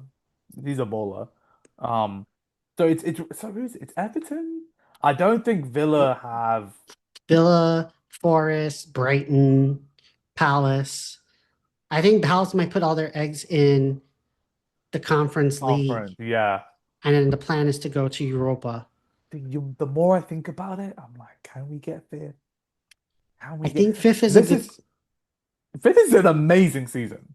Like if we're in and around fifth by January, you have to buy a midfielder. Right. Like that's your mission. And if Fifth. we don't have a good goalkeeper, like if our goalkeeper's whatever, I don't know. But No, I think fifth is a fair point, and I think now you have to just make an FA Cup run. We know that the team is a cup. forget about Cup. that. Forget about the cups, man.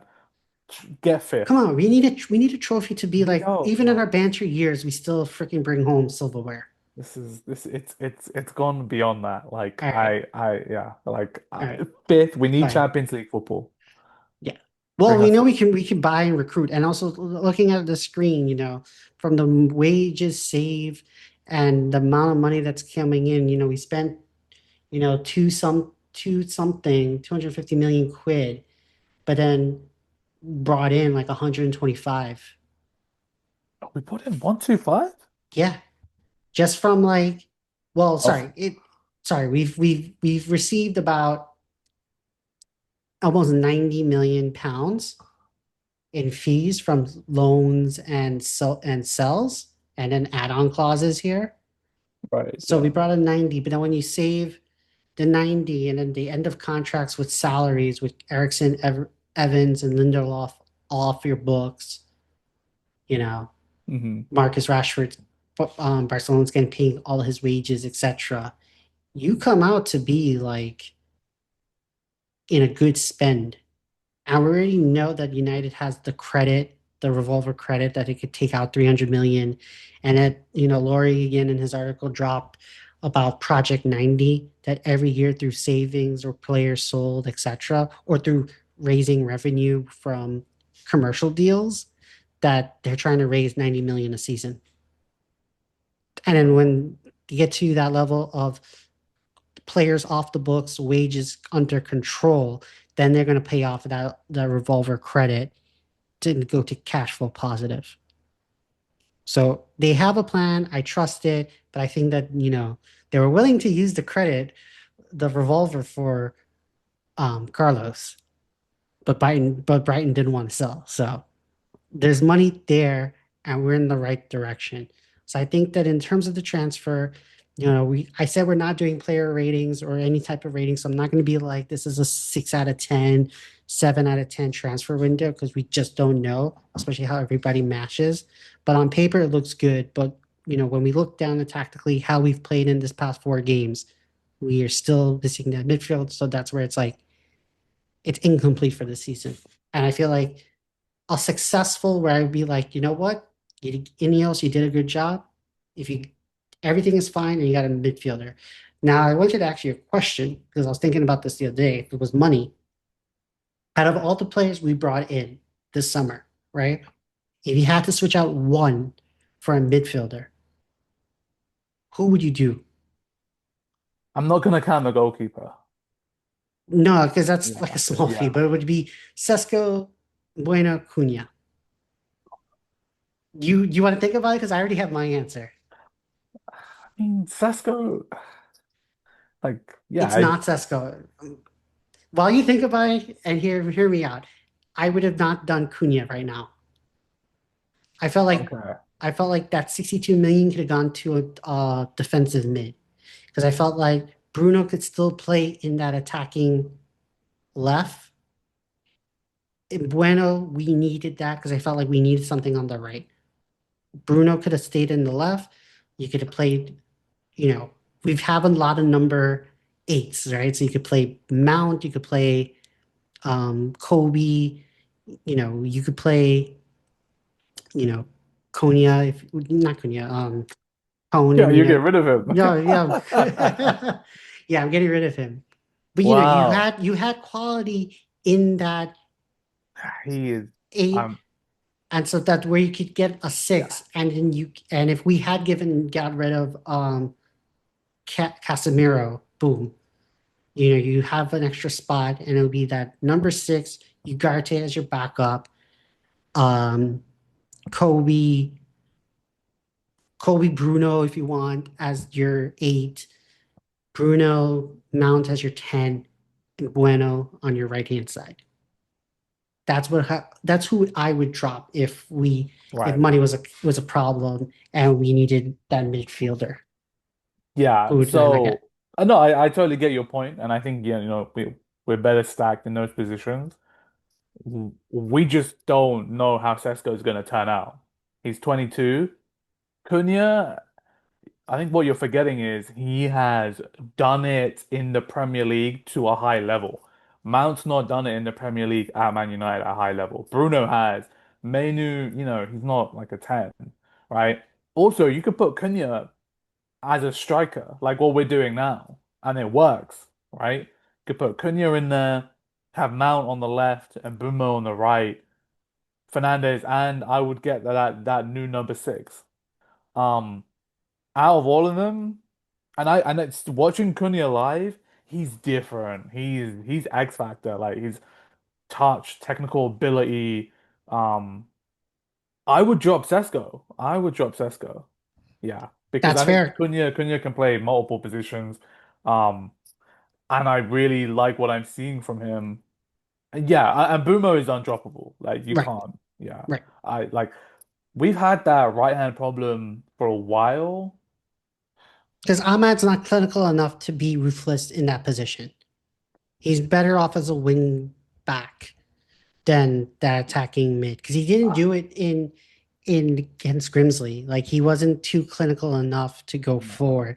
So, but and the reason why I didn't say Sesko because like I love Hoyland. I don't think we should have got rid of him. And it goes back to our pressing issue because I think him and Mount, if at the beginning of the season doing that 4-4-2 in the press, him and Mount would have been perfect for the stuff. But just listening to all the reports about like they don't want him because of his sophomore slump and stuff, they were going to get a striker. Which one was it? I don't know, but it's like that's why I can't say the striker because then who's going to play on top? You know? Yeah. I think Cunha's done a great job as Right. that like false striker. Um I really like his flexibility. So I'm glad we have Sesko over Hoyland.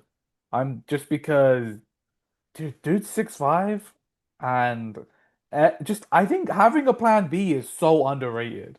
Like our plan B is Harry Maguire. Like we now have like teams are gonna have to mark Sesko and Maguire when we're chasing like a Right. game. So like that's great, you know. Target Man FC, Yeah, Harry no, let's do Maguire. it, man. So now just moving on. So now we kind of did a little bit of our different agenda because we're going to do a table prediction last, but it came up with a Oh yeah. conversation. So now we just want to go like we have our squad tactics from now to the end of the seat to January essentially, because hopefully reports are they're looking to get the midfielder either in January or we'll have to wait next year. So here I have stats, you know, from Opta with regards to expected goals, shots on target per matches, opposition touches in the opposition, big chances. As you can see, Manchester United are in the top five.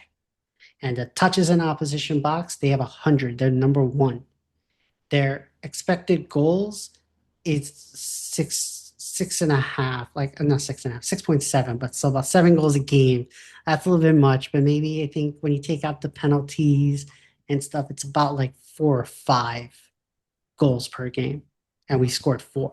So I feel like, this whole thing about should Ruben change his tactics is I think BS. I think the tactics are working. We just have a new front three. They're all trying to get accustomed to the standard, the play style, and familiarity with the players who already played in the system. So our wing backs in the midfield. So I feel like that sooner or later it will kick in and um, convert into chances. So I think that all this hoopla about the tactics, whatever, we don't need to worry about that. I think we're good with regards to that. The stats are showing. I know stats is not 3 points, and we're not far behind. 2 points behind Arsenal title challengers. Oh, sorry, title contenders, and then 5 points behind Liverpool. But I feel like this is promising. This looks better than last year. I know that the stats were a little bit similar with Ten Hag. We were creating chances, we were doing it, but I felt like this is a little bit more consistent because the back three kind of covers up the issue from last season where we had the there was too much space between the defenders and the midfielders where the the 4-2-3-1, the twos in the pivot were having too much space between them and the defender, and teams will just go behind it, and then we're all messed up in the back, and they'll slip it through, game over, goal. What do you think? Yeah, no, I think the system is improving. I'm seeing improvement on the players that are implementing the system. Yeah, the stats.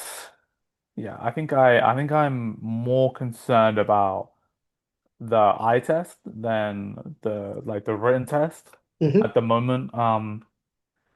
And there's just a gaping hole in midfield, but I think tactically he just needs to adjust to that. Um, yeah, but yeah, I think we're just gonna have to see. I'm very curious and nervous about that goalkeeping position. No, Um, and that's fair. yeah.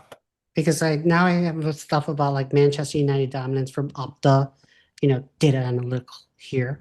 Basically, what we're showing here is that the purple is basically where we have more possession touches on the ball. So as we can see from the back here, in the goalkeeper, in the top of our box, the center backs are. We've controlled the possession down the lines. I think I actually did saw the one from Grimsley Town, and here on the left hand side where Deloitte was doing was in the grays, and the grays means that it was contested, like less than 55%, and then the pinks here are showing opposition where they have more of the touches. So basically, when Grimsley Town on the left hand side was basically, and then it also included Fulham and Arsenal, who was like gray. So Deloitte, good job of getting this into the purple because we did overload that side of the pitch against Kyle Walker. But basically, what we're trying to show here and what we're trying to do is showing that the build out of the play from the back is working. We're getting from our box into the oppositions on the wing. We're lacking in the middle of the park and in towards the opposition when they're coming down. I think that's because we're doing the mid block. We're allowing them progress the ball to the halfway line, and then we set up and pretty much do the kill zone from the halfway line to the top of our box. Yeah, well, all our work happens like in in like can you see my mouse? Yeah, it happens like in the mid block of the opposition territory, right? Right, Like on the wings. It doesn't happen in the middle right, because in the middle is where you have like Cunha or you have Bruno or Mount, and they're trying to hit passes out to the wing backs or the number 10s in the wide positions. So yeah, like that's I mean it's definitely encouraging. I like the fact that we play at the back like that. I think the players are doing a better job at it. And mistakes are gonna happen. Like it's only right. natural. So now this is the question we have where we saw in preseason we saw the 4-4-2 setup for pressing. And then now it's becoming a little bit disjointed, sometimes 5-2-3 or 5-3-2, right? Clearly from the stats, we're not letting it go down too far because we're having more of the possession and stuff, but it leaves gaps into open place. Now that comes to the question, what should Ruben do in terms of how to press? So we have more touches in the opposition half. Because I feel like what we saw against Burnley, uh, Mount was just attacking this left hand side and up to the halfway line where you see the ping, but he was going there, attacking, making the turnovers, and then doing the switch up play to go down the line for Ahmad and Bueno. So that's where it's like, I feel like we should be pushing up a little bit higher, and I feel like Ruben should go back to the 4-4-2 press. And then when you have opposition into the our box in our half. I feel that he should drop either Delit into the midfield to help out to make it a solid 5-3-2, or when Mazraoui comes into play, have him drop in because I feel like Bruno Case is going to get overrun. That they need to have somebody else, and that it should be, you know, for 4 or 5 in the back, you have one of your wing back come into the place of that defender slipping into the midfield. Your thoughts? Yeah, I think I prefer Mazraoui to push out. I think the leg's gonna get an injury. This like playing this system, the amount of running he's doing, and not just the running, the amount of turning. He's like constantly turning. He's on a turn. He's gonna turn his ankle, and then that's gonna create like a problem because we're gonna have to put Maguire there. Then you got to change your approach because Maguire cannot turn. Um, so I would rather just I don't want Delict pushing. I don't mind when we have that box formation because his distribution is great. Right, But when we're pressing, I wouldn't push him into midfield.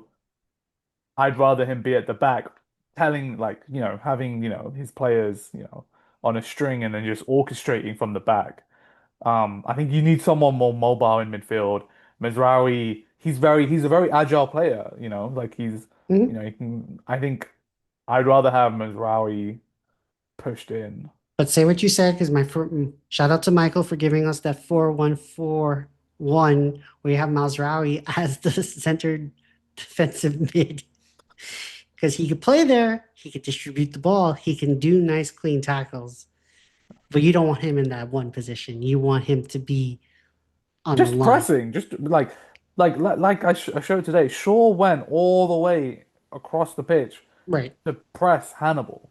That's fine, right? He's not gonna. He's only gonna stay there for like 3 seconds, right? Mizrahi, you know, he's a baller. Like he can take the ball anywhere in the pitch. Very technically competent, so he can use both feet. He's got an eye for a pass, and he can intercept, right?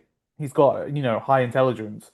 It's not like Dorgu trying to do the same thing. Dorgu's right. just like a machine. I'm just going to tell you to go bomb up and down. Um, Even Dallo coming in and helping like that's better. But I don't want to see my center back being pushed into that. And so it's fine if you come like every now and then. Right. That's fine. Yeah, but I also just think passing off players is what we need to do better at. I think that, Yeah. you know, the way we conceded, like we're just moving our centre backs everywhere. So, you know. No, that's true. And also too, it's well, not 4 games, but 3 games in, and we've only given up 2 goals from open play. Yeah, Yeah, we given up 4 set pieces for 2 of them and 2 for open play compared to last season where it's just like everything was just open. It was open play. And then we're trying to play come from behind. yeah, I think Fulham and Burnley were never really behind. We took the lead and then Nate scored and we came back in Burnley, but draw against Fulham. And then I thought that, Arsenal, we played fine. yeah. I think yeah, it's just it's still early. You know, there's a lot of improvements that can happen with this team. I think we're gonna be taking on a journey with this team. And I'm in a happier place now than I was like last season. Last season, the players I just don't think they had a clue. The other thing, you know, it's in Europe, they were able to play this system because it's a slower pace. I think the system works at a slower pace, or you have the right personnel and you have more adept players to their positions. We haven't done that in the midfield. We've done it like in the wing backs, and now we've done it in the forward positions, right? This team is a lot, you know, it's fitter, it's able to fight and is technically better, but that's midfield hasn't been addressed. And I think that's encouraging. I think listen, if Amarin gets fifth, mate, give him all the money you can because that just shows that this shit is working. No, and That's yeah, I think that's my assessment clearly. Like, I totally agree. I feel like, when we see other stats in terms of like the second ball, you know, the work rate, those are stats that we lack because of personnel, especially at top. I feel like now people are working in the box, working on those duels, getting up in the air. We do have a little bit more of height down in the we center. needed to, you know. Yeah, with Sesko, Zersky, Zeke, Cunha, Bueno using his ass. Even Mount he uses his ass to box out Kyle Walker and beat him on that for the penalty shot. Like, you know, Yeah, the players haven't given up. no, They are, and you're even seeing like Casemiro, he is running. He's running back every time there's a turnover. Like he just doesn't have the legs, but like his heart is there.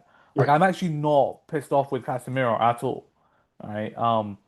And he's a great distributor of the ball. So right. yeah, it's one of those things we got to see. But like I'm back the manager. Um. Ruben in. Yeah, Ruben, I definitely want him. I want to give him to the end of the season, and if he gets, I think if he gets six to six, like if he gets six, Just I say would European. give Let's just him. say European. Well, I think if he gets eight, I'd be a bit annoyed. I'd be like, it depends on how you get it as well. Like, if it's because of injuries, but if everybody's fit and everybody's firing, it's how you get there as well. But um, yeah, let's see. Let's get to January because I think if he's doing well and he's got to January, we can strengthen again, possibly get that midfielder. They need to be working now, really, making Yeah, sure, to identify talent. yeah, exactly, to get that midfield and then work on the summer as well. Right. To get rid of the deadwood that we have and just get more quality, especially if we get Europe next year. You're gonna need thicker I could, squad and yeah, players you could go in where there's no drop in yeah, intensity and in play, yeah. like how the other team like Liverpool, Arsenal are. Yeah, and I think Arsenal are great. They got two in every position. Liverpool not so much, especially without not missing Gay. City, I don't know what's happening with City. Like City's just, I don't know. I don't know if everyone just hates Pep. It's They're his sick new of him. it's his new assistant. He hired Klopp's second, Oh, right. and Yeah. I he's mean, just disjointed the whole press and trying to think that City can play how Klopp I'll played play with it with the Liverpool, Gengen press. But getting like, press all that. I like Reinders. I think he's a baller. And I'm glad Shirky's injured because that guy's a baller too.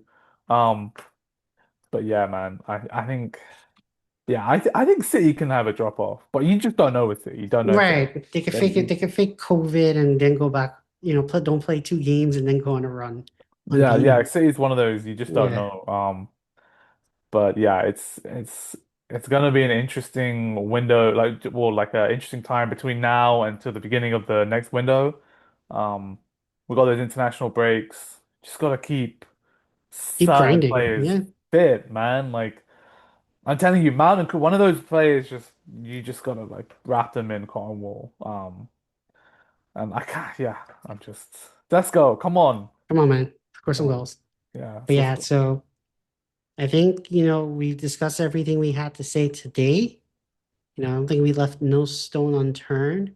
It's international break. We're not going to have a episode next week because of international break. And we did do our transfer and Burnley review.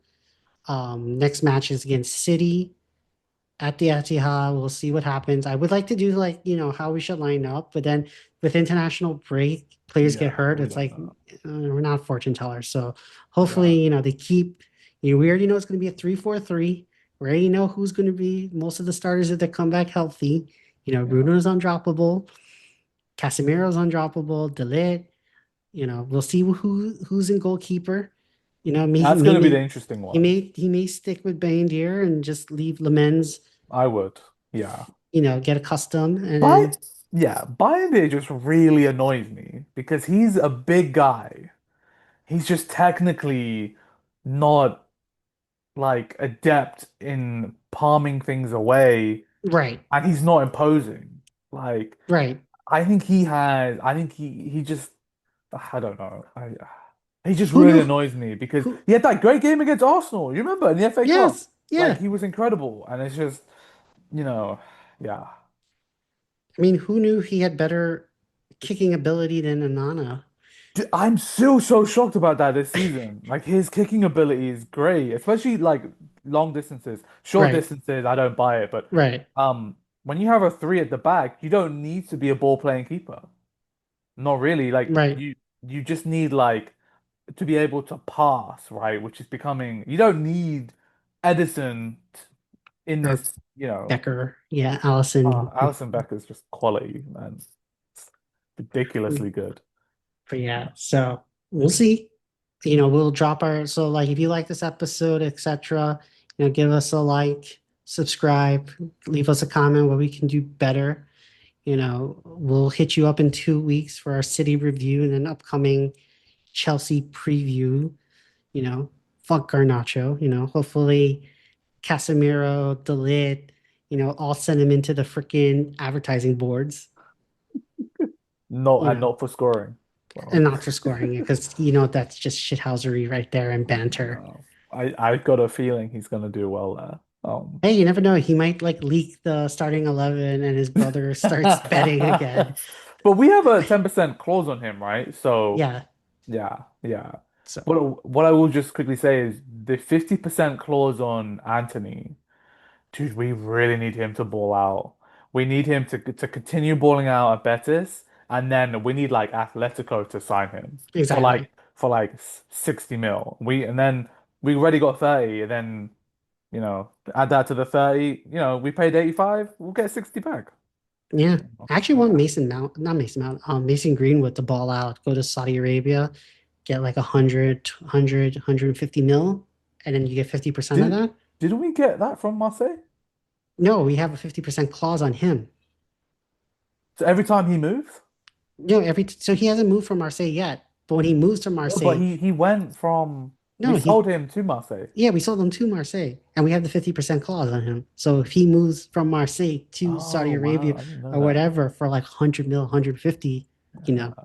that's our midfielder right That there. would be insane. That would be insane. We I can will do. I will say this. The last thing about song clauses is like I've gotten so much heat for Fernandez going to Madrid about like, oh, United are stupid for leaving him to go and stuff like that. No, Madrid is the idiot in this conversation. They let him go for free to us and they bought him back for 50 million. This is like Wait, Paul who's this?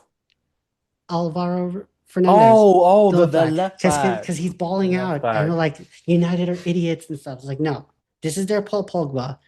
They spent 50 million Yeah, baht for a guy who they left for free. Like we're not the yeah, banter team because he would have fit in Ten Hag's system. I don't think he would fit in Amarin's system. right. Yeah. No, that's we got some money from him. I think Right. someone was Six, like, six and 6 and 8, I think it is. Hold on, just had it yeah. up. But we got six from him when he went to um Benfica, and we got 7.6 million quid for him. So yeah. I mean, it's that's it's adding up. Yeah. 14 Yeah. altogether, give or Yeah. I take. think I think I saw something where it's like we could have bought him back for 30 million and then sold him to Madrid for 50 million, but I think on the books it It doesn't wouldn't look. make sense. Yeah. Yeah. Yeah. Well, So, anyways, that is up for today. Thank you for joining us. Like again, hit us like, subscribe, and let us know. We'll catch you on the flip side. yeah. Peace. Peace.